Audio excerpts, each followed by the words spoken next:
Hi! ఈరోజు ఎన్నో ఆరోగ్య ప్రయోజనాలు కలిగిన మంచి గుమ్మడికాయ దప్పలం, గుమ్మడికాయ పులుసు అంటారు కదా, ఆ కూరను ఎలా తయారు చేసుకోవాలో తెలుసుకుందాం. ఇలాంటి హెల్దీ అండ్ సింపుల్ రెసిపీస్ కావాలంటే నా ఛానల్ను సబ్స్క్రైబ్ చేసుకోండి.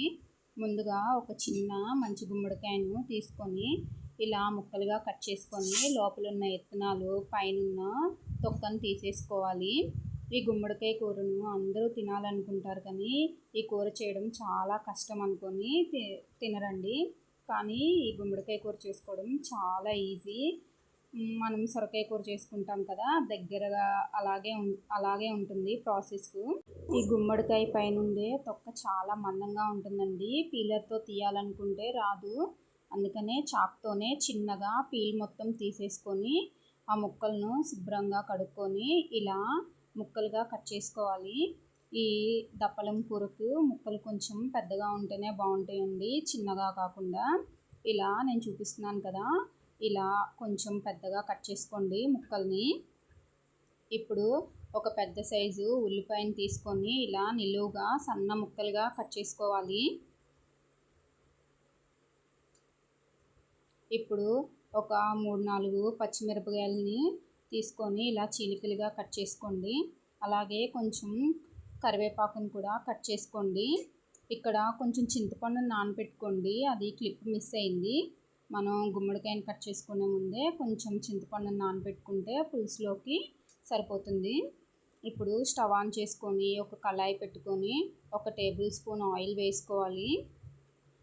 ఆయిల్ వేడైన తర్వాత తాలింపు గింజలు వేసుకొని ఒకసారి కలుపుకోవాలి.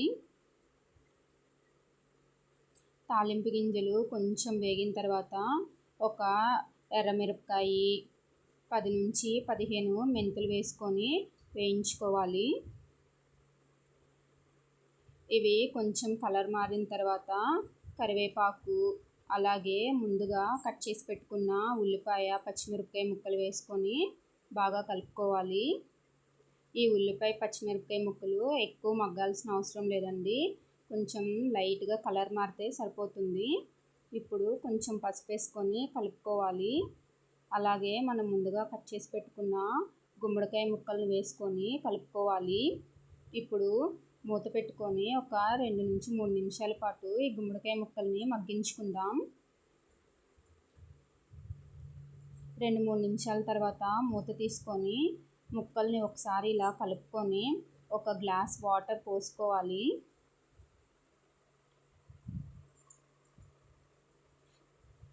ఇలా కొంచెం ముక్కలు మునిగేంత వరకు వాటర్ పోసుకొని ఒకసారి కలుపుకొని మూత పెట్టుకొని ఒక 5 నిమిషాలు ఈ గుమ్మడి ముక్కలను ఉడికించుకోవాలి. 5 నిమిషాల తర్వాత మూత తీసుకొని ఒకసారి కలుపుకొని ఈ ముక్కలు ఉడికాయో లేదో చెక్ చేసుకుందాం. చూసారా, ముక్క చక్కగా ఉడికిపోయింది. ఇప్పుడు మనం ముందుగా నానబెట్టుకున్న చింతపండు రసాన్ని వేసుకొని ఒకసారి కలుపుకోవాలి. అలాగే రుచికి సరిపడా ఉప్పు, కారం, కొంచెం మిరియాల పొడి. ఈ మిరియాల పొడి మీకు కావాలంటే వేసుకోండి, లేదంటే వదిలేయండి. దీంట్లోకి గరం మసాలా కానీ, ధనియాల పొడి ఇలాంటివి ఏమీ అవసరం లేదండి. అల్లం వెల్లుల్లి పేస్ట్, జస్ట్ ఉప్పు, కారం, చింతపండు పులుసు వేసుకుంటే సరిపోతుంది. ఈ ఉప్పు, కారం, చింతపండు పులుసు ముక్కలకు పట్టే వరకు ఒక 2-3 నిమిషాలు ఉడికించుకుందాం. ఇప్పుడు ఒకసారి కలుపుకొని 2-3 నిమిషాల తర్వాత ఉప్పు, పులుపు, కారం సరిపోయిందేమో టేస్ట్ చూసుకొని ఏమైనా సరిపోకపోతే అడ్జస్ట్ చేసుకోండి.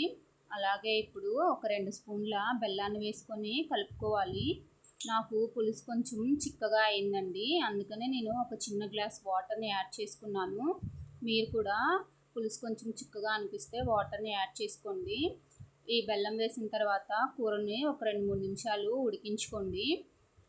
ఉడికించుకున్న తర్వాత ఇలా చూసారా, పులుసు ఈ విధంగా వచ్చే వరకు ఉడికించుకోండి. మీకు పులుసుగా కావాలంటే ఇలా స్టవ్ ఆఫ్ చేసుకోండి, లేదు కొంచెం దగ్గరగా కావాలి అంటే ఇంకొంచెం కూరను ఉడికించుకోండి.